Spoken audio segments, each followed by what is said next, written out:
के जरिए आप ये समझ पाएंगे कि किस तरह से जब बिपरजॉय तूफान यहां पर जखौ से टकराता है तो एकदम से तस्वीर जो है वो बदल जाती है। यानी जिस टकराव के बारे में बार बार जिक्र किया जा रहा था, जिस टकराव के बारे में आशंका पहले से ही जता दी गई थी, वो तस्वीर अब ग्राउंड जीरो से निकलकर सामने आ रही है। एक विशालकाय पेड़ का डहना, इस तस्वीर से आप समझिए कि किस तरह से जो सालों से एक मजबूत नींव के साथ में ये वृक्ष खड़ा था, ये पेड़ खड़ा था, अब वो ढह चुका है। यानी कि तूफान की जो रफ्तार थी वो यहां पर ये पेड़ नहीं सह पाया है। मकान गिरने की भी आशंकाएं जताई गई हैं। इस वक्त की सबसे बड़ी खबर यही है कि बिपरजॉय टकरा चुका है और ये प्रक्रिया करीब 5 घंटे तक चलेगी, 11 बजे तक, और ये प्रक्रिया चल रही है। और आपको बता दें कि जाखौ पोर्ट पहुंचने में अभी भी 2 से 3 घंटे का वक्त लगेगा और उसका असर अब मांडवी में भी दिखना शुरू हो गया है, जहां हमारी मौजूदगी है।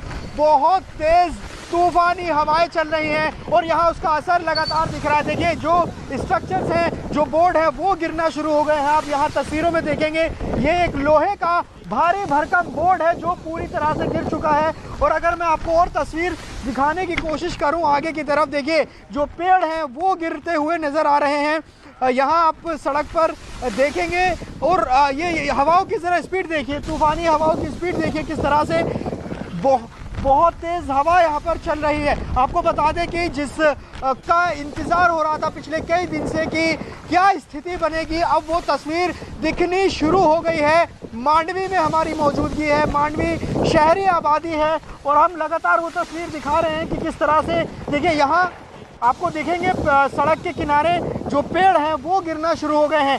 हम अभी समुद्र के किनारे नहीं जा सकते क्योंकि बीच का इलाका पूरी तरह से बंद कर दिया गया है। मांडवी पोर्ट खाली करा दिया गया है। अब से थोड़ी देर पहले तक तमाम मीडिया कर्मी वहां मौजूद थे, पोर्ट का पूरा स्टाफ मौजूद था, लेकिन उन्होंने सभी को वहां से हटा दिया गया सुरक्षा कारणों से, क्योंकि उसके आसपास आप नहीं जा सकते हैं। स्थिति खराब हो रही है मांडवी में, हम दिखा रहे हैं। देखिए एक बार हवाओं की तेज़ी देखिए, आप स्पीड देखिए, क्योंकि यही वो स्पीड है जब हवा जो है वो नुकसान पहुंचा सकती है, क्योंकि इस तूफानी हवाओं में जो टेम्परेरी स्ट्रक्चर होते हैं उनको नुकसान होता है। इसके अलावा जो कच्चे घर होते हैं उनको नुकसान हो सकता है। तो ये तस्वीर अब मांडवी में दिखनी शुरू हो गई है। मांडवी से जाखौ तक ये पूरी वो बेल्ट है जहां इस पूरे साइक्लोन का असर नज़र आ रहा है और ये टकरा चुका है गुजरात के तटीय इलाकों से। और अभी ये पूरी जो प्रक्रिया और जो टाइम है वो बहुत महत्वपूर्ण है, ये समझना होगा। अब से लेकर करीब 11 बजे तक ये करीब 5 घंटे ऐसे हैं जो कि बहुत ही महत्वपूर्ण हैं। और साथ ही जाखौ पोर्ट को लेकर जो सूचना मिल रही है वो ये कि अभी भी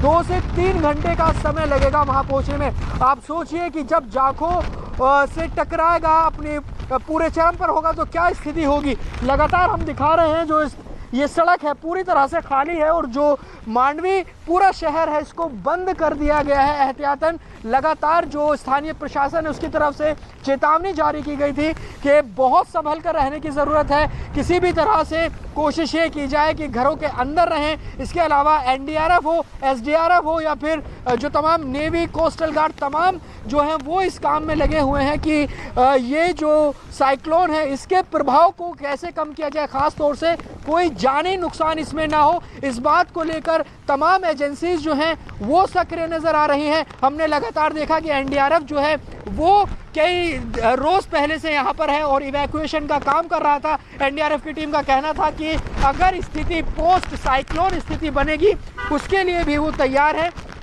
रेस्क्यू करने के लिए, क्योंकि मांडवी जो कि शहरी इलाका है यहाँ पर अच्छी खासी आबादी रहती है। 20 गांव करीब ऐसे हैं जिनको खाली कराया गया है। कुछ निचले इलाके हैं जहां खतरा सबसे ज़्यादा था।